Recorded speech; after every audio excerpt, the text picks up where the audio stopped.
ٹیلی vision پر یا YouTube کے اوپر اونٹوں کی دوڑ دیکھی ہو، اونٹ بہت تیز دوڑتے ہیں، اونٹ جو ہے اگر وہ دوڑائے جائیں تو ریگستان کا چاہس کہلاتے ہیں، بہت تیز چلتے ہیں۔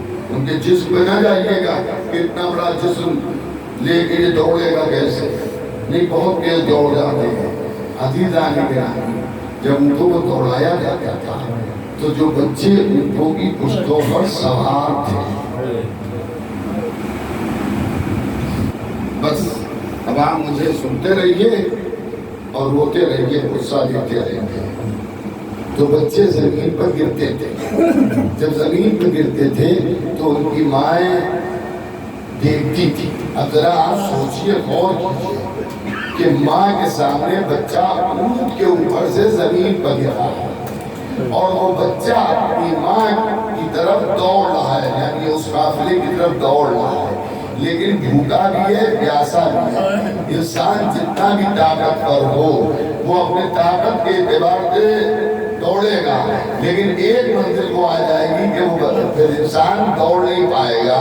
تو بچے دوڑتے دوڑتے زمین کے اوپر گر پڑتے تھے اور گرنے کے بعد پھر کبھی اٹھ نہیں پاتے تھے، روح جسم سے پرواز کر جاتی تھی۔ آپ اگر عراق سے سیریا بائی روڈ جائیں یا سیریا سے عراق بائی روڈ آئیں تو آپ کو بہت سے ایسے روضے ملیں گے جو ان بچوں کے روضے ہیں جنہیں کربلا میں اسیر کیا گیا تھا، اسیر کرنے کے بعد ان بچوں کو لے جایا گیا تھا۔ عزیزان گرامی، جب کربلا میں بچوں کی تعداد کو شمار کیا گیا تو ان کی تعداد کچھ کم نہیں تھی، 52 یا 57 بچے تھے۔